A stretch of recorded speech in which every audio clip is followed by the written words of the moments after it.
Money mantra. Money mantra. Manage your mind. Manage your money.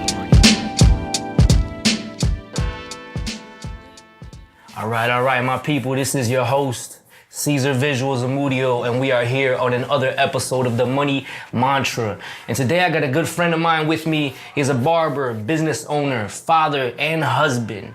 This is Omar Sanchez. How you doing, Omar? What's going on? I'm doing great. Yes, sir. That's what I'm talking about. So, Omar, tell us a little bit extra about yourself, man. Something I might have not said that you want to fill the people in with. Well, let's see. I'm 38 years old because a lot of people always want to know how old is this guy, right? 38 years old, Mexican, Puerto Rican, born American to immigrants. And I've been in Chicago my entire life, northwest side of town, literally born and raised. And I've been in business for the last 14 years, pretty much for myself. And I knew I was going to be self-employed when I first started working at the age of 14. Nice, man. I like that to know at 14. So really quick before we get into this official first question, man. So what at 14 made you tell yourself, like, I know I'm going to work for myself? At 14, I was working in the park districts as a rec leader, which basically meant I was like a head counselor overseeing younger counselors. And what that gave me the responsibility of was watching over kids. Now, I would take initiative and do jobs on my own, and then I would watch my superiors, the supervisors, get all the credit for it. And that bothered me. And that theme played throughout from the age of 14 all the way to about the age of 21, 22, when I said, you know what, I can't keep doing stuff that I'm doing just because it needs to get done, one, and because I see that it needs to get done, and other people take credit. That really bothered me. So I learned early on, either I was going to build someone else's dream or I was going to build my own. That's what I'm talking about, man. I like that. So, Omar, let's get into this first question, man. Tell us, what is your money mantra? Well, I live by two quotes in life. You know, the first quote is, the greatest risk is a risk not taken. And that one really plays a big part in my business life. And the second one is the golden rule, which I believe plays a part in both business and personal, which is do unto others as you would have them do unto you. And that quote right there to me is powerful because I have modeled my entire life based on that. And I've realized, especially being in the service industry, when you treat people the way you want to be treated, it's just, all that does is just bring you more good people who want to be around you because you're doing it like if it was being done for you. So I've always modeled my life like that, and my business model on that, and I teach all my people the same thing. And I've pointed it out throughout the years when I see my barbers doing things to clients that I say to myself, had that been you on the other side, you would have been upset. You would have been pissed, and you would have spread nasty rumors that would have made the entire shop, when there's 14 dudes here, make us all look bad because of one choice that you made. You know, so that's just been pretty much the quotes that I live by, and pretty much to this going forward, I'm going to keep living by that because it's been working. I think those are two great ways to move along, man. Those are two great ways to move with everything. So Omar, tell me, man, what are your different streams of revenue? Well, my main source of revenue is the barbershop. I guess having the amount of guys that I have, you get a residual income, which is a weekly residual income. The way I structure my barbershop is they pay me. I don't pay them. They're independent contractors. So that allows me to I know what my intake is going to be. And I also still cut hair because I've been cutting for over 16 years. And I only cut for a select amount of individuals for the simple fact that they're also business owners and just great guys in itself. And I've built more than just a business client relationship. I've built a friendship with most of these dudes, and it's a rotation of about 15 or 20 guys that I cut on a weekly to a bi-weekly basis. And that's my main source. The second source is my insurance. I've been a licensed insurance agent for over 3 years, and I do primarily life insurance. What that allows me to do is help people, which is great because unfortunately we're all going to die, so it's going to be used one way or another. So I feel great there's a satisfaction level, just like there is when I make someone feel good about how they look in the mirror. There's a satisfaction level knowing that I've left that family protected and their loved ones are protected. So that's part of the reason why I do that. And it's commission. It's not as easy as cutting hair, you know, because people want haircuts. Not everybody wants life insurance. It's a sales job, but it's it can be very lucrative, and it's beautiful when a year later you get residual income coming in out of nowhere. It just pops into your bank account. So that's my second source. And now I'm starting to dabble into real estate, which I once was in, and I'm going to get back in. So, you know, just keep pushing forward because you never know. I don't want to keep all my eggs in one basket. Yeah, of course, man. So, you know, we're talking about money, man, and I see that, you know, things are going well for you. You know, it's funny, we talked about it earlier about how sometimes people have this perception of like, you know, we're loaded, we're rich, or whatever it may be, just because we got things going in the right direction. And even though you got things going right in the right direction right now, I know it wasn't always like that. No. So please, man, I really need to know, and I know everyone will gain from this, is tell us about your worst financial time and, you know, really go into detail about it. Like, what was going on in your life? What was your mind state like? You know, and everything that you were thinking about at that time. And definitely let us know how you came out of that. Okay. That was the single worst period of my financial life was in 2010. Mind you, I opened up my business at the age of 23, 24-ish.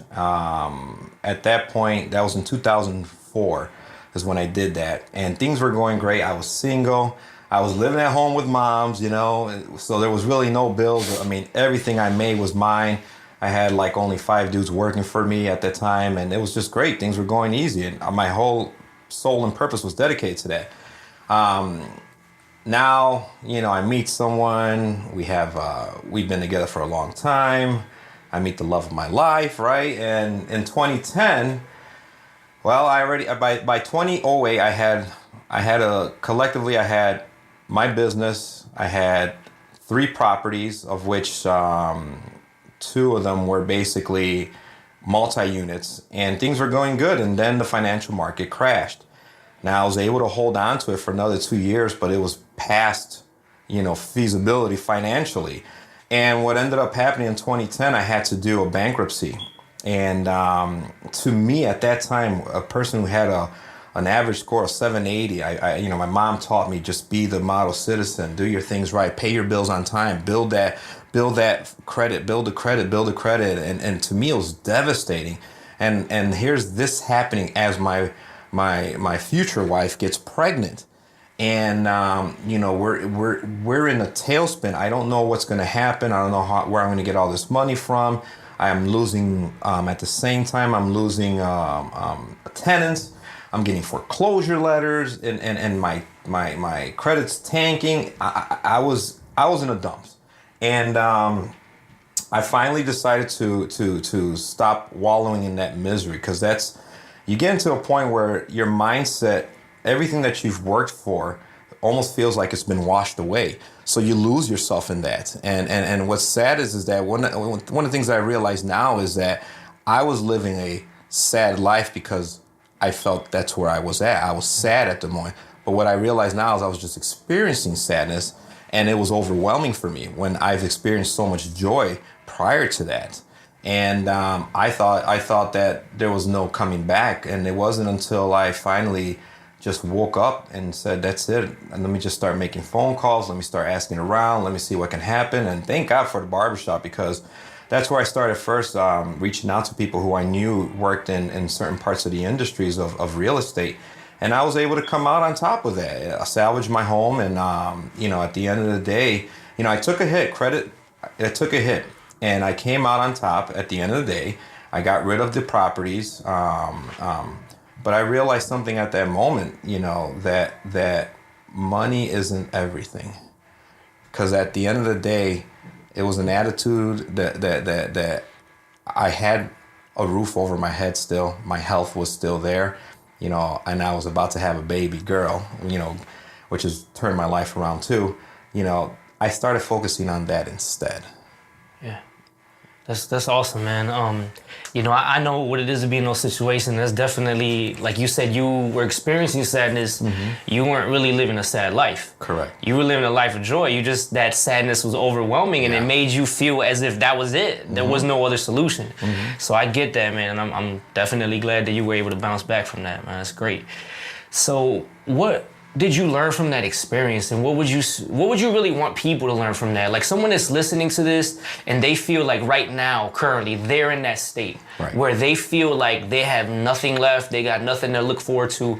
What would you say that you learned from that, and what would you want them to learn from that experience? Well, if anyone can learn anything from this, and it was funny, a friend of mine told me this the other day. He said that your life experience will be a shortcut for someone else. There are ample amount of ways to get around money problems, and I think the way we've been bred in this system has made us believe that this is the end. It was the upbringing from what was already instilled in my parents, the way they made it seem to me, before this even happened, because I kept this as a secret for even from my parents. See, my whole thing was I didn't want to look like a failure when I have succeeded so much in life. And, I didn't want to let people down. So here's what I learned from that. I learned, because if ever you've been through a bankruptcy, or any listeners been through a bankruptcy, once you go into that air quotation marks courtroom, as they call it, because it's not that, you're in front of an arbitrator. And I timed each person that walked in and out of that room, and it was an average of 3 to 4 minutes tops, some even 2 minutes. And here these people are walking out, people sitting around me fidgeting, like sweating, and everyone's nervous, and I'm just sitting there. And my bankruptcy lawyer brought me in, and he told me, he re-coached me, because we did it in his office, of what's going to be asked and how to answer it. He sat there. I thought I'm only going to meet him there that day, just him and I. And there's 7 other people with me that he had scheduled the same day. I learned right there and then that the money system is a joke. Bottom line, learn to play the game. That's it. It's monopoly money. It's fake money at the end of the day. They make the rules. You just got to learn the rules and play by those rules. And sometimes you can come out on top. Honestly, all the times you can come out on top. So if you're going through money problems right now, you need to just take a step back. Look at what it is. The only reason why it feels like it's real to you is because you put so much thought into it. But the reality is it's just what the issue is. You still have the capabilities to make things happen. Get it done. Don't put too much thought in it.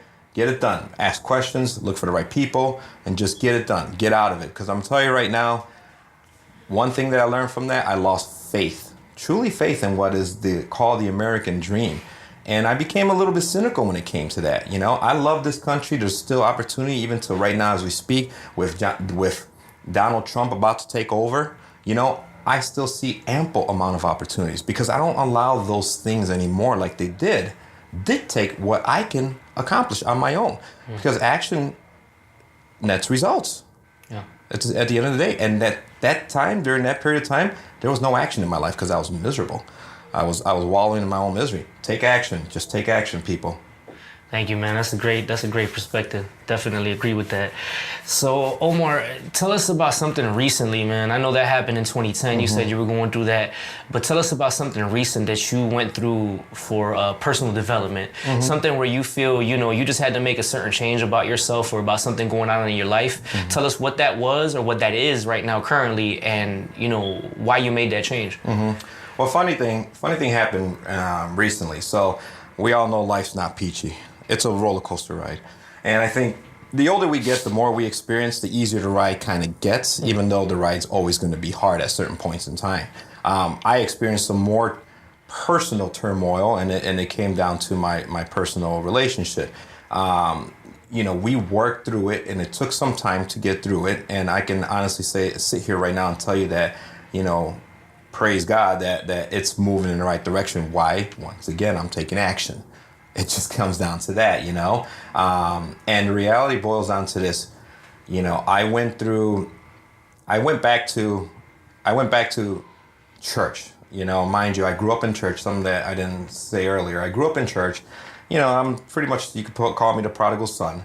And returning to church was somewhat of a soulful cleansing for me, and it was amazing because I swear I can say that the preacher was preaching directly to me, or as they would say, the word of God was speaking directly to me, because now at this age of 38, rather than in my, youthfulness of 8, 9, 10, or 15, 16, it's a different message now. It's more clear to me, and that was able to refocus and regain my mindset and understand that these are things that are going to happen in life. We just deal with it, And I also did this other thing. A good friend of mine, two friends, it was a couple, recommending me to this thing called Landmark. I'm always skeptical about stuff, but I didn't do my research on it. When I normally do research on stuff, when people recommend it to me, I just trusted them that much. And they made it seem to be a business management leadership seminar, and I'm all for that. I love that. I love building new ways. I've done a Tony Robbins before. I've done that. And I've gained a lot of different perspectives, new insights into that. Read enough books about that kind of stuff, to help. But it wasn't what I expected when I got there. And I think that was the key. People expect things and then they don't get what they're expecting. Don't expect things in life, people. I'm teaching my 5-year-old daughter this, and I tell her this on a regular. Whenever she gets let down, I go, Belle. Her name's Bella. I go, why are you feeling this way? And she'll tell me. I go, well, you expected something. I said, don't expect anything from people, because you're going to get let down when you expect things from people. So I always go into everything with no expectations. That's why I hate when people tell me, hey, come see this movie. This movie's great, right? And then next thing you know, you go there like, oh, man, this is a dumb movie. Why did I listen to him? I should have known. That's just our you know how it is. So I did Landmark, and I'm going back to church, and I was able to regain focus in life, and reset my mindset, because we lose it so easily when it comes to devastation in people's lives, whether it's a death or financial loss or an infidelity or something like that. That's when we get a shock to our systems, and that's when we lose ourselves. Mm-hmm. We lose who we are in those moments.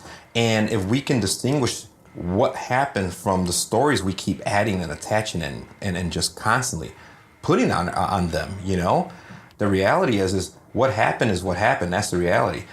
All of our emotions, all of our opinions, because that's all they are, our story that we're putting on is not real. It's not tangible, real stuff, unlike the table in front of us. That's a real, tangible stuff. You know what I mean? So, I just don't expect anything no more.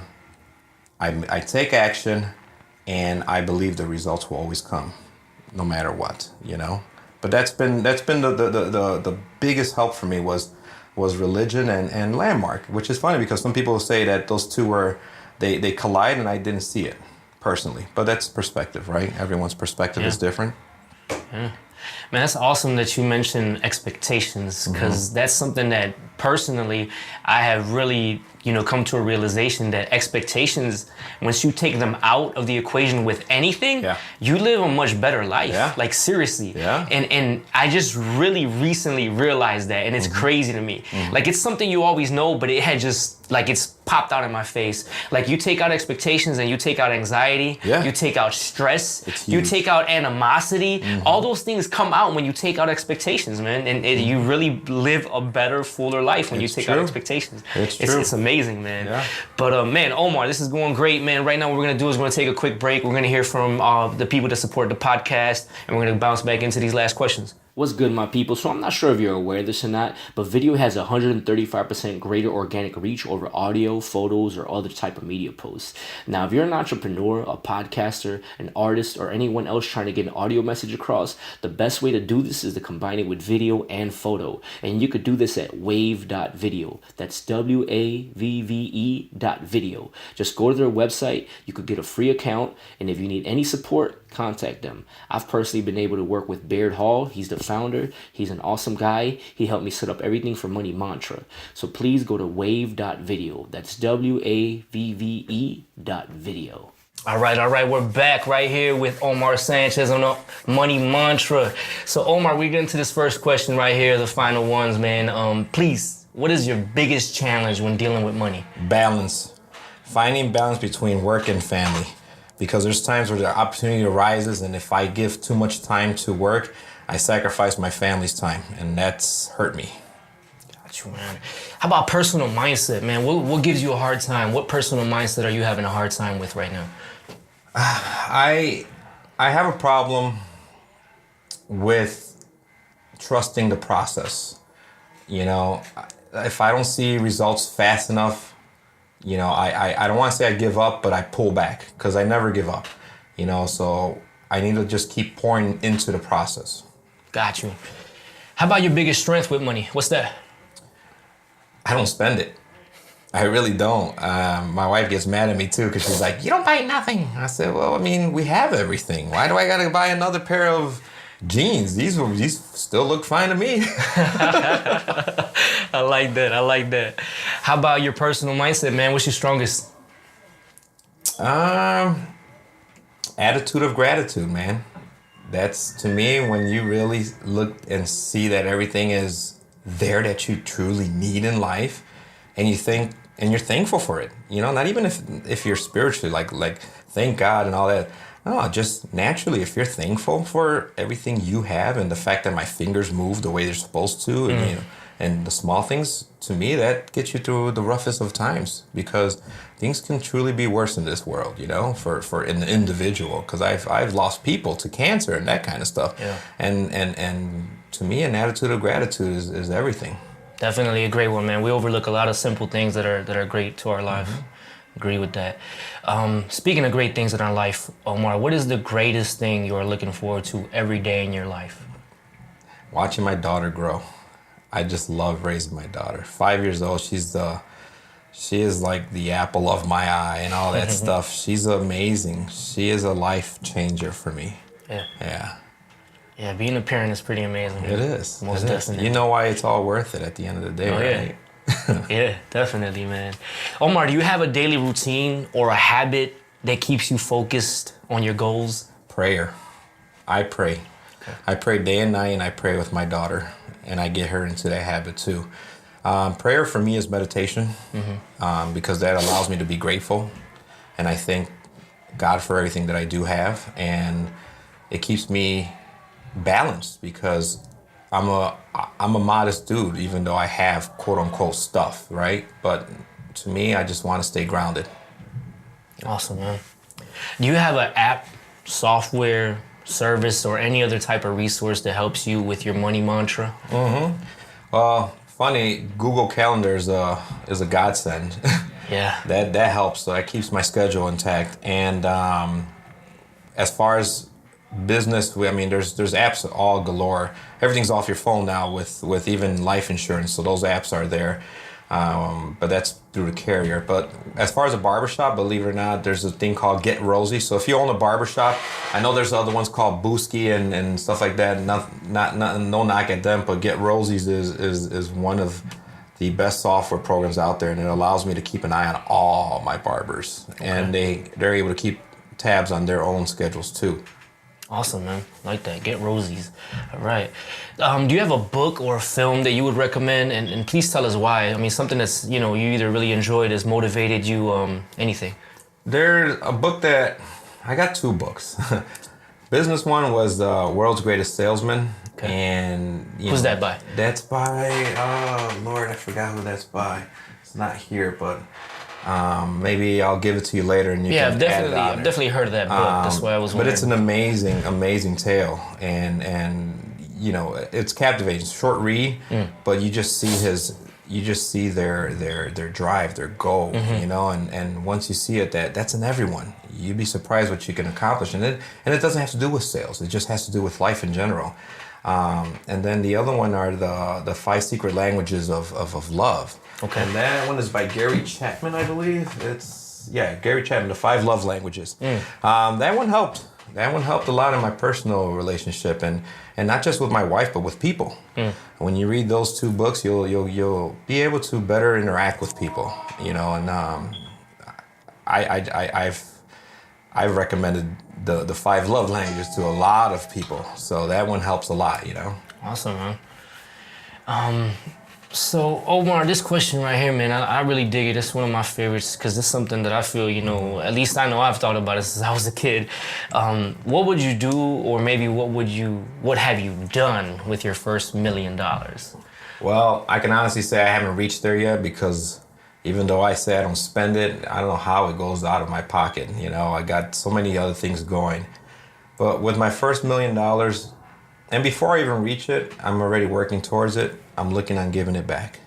Just giving it back. I want to have enough to leave my children, because I have a stepson too. And not that I don't love him, he's 19-year-old in college, he's a pain in my neck. So, but I love the kid, he's a good kid. It's just that, I know he doesn't give it his all sometimes, and that kind of bothers me. Mm-hmm. But, I want to be able to leave them something, and that's after I give back. So that's what I want to do with that first $1 million, because I'm past that whole, hey, Lamborghini and all that. That was like a fad. And I realize in life, after going through the money struggles that I've gone through, what's really important is time. And that time is, I'm hoping to buy back time with that $1 million. Awesome, man. I like that. All right, Omar, so we're wrapping up, man. Please give us some final personal advice, and definitely any information that you want to have as far as contacting you for either your business or something else for people to get a hold of you.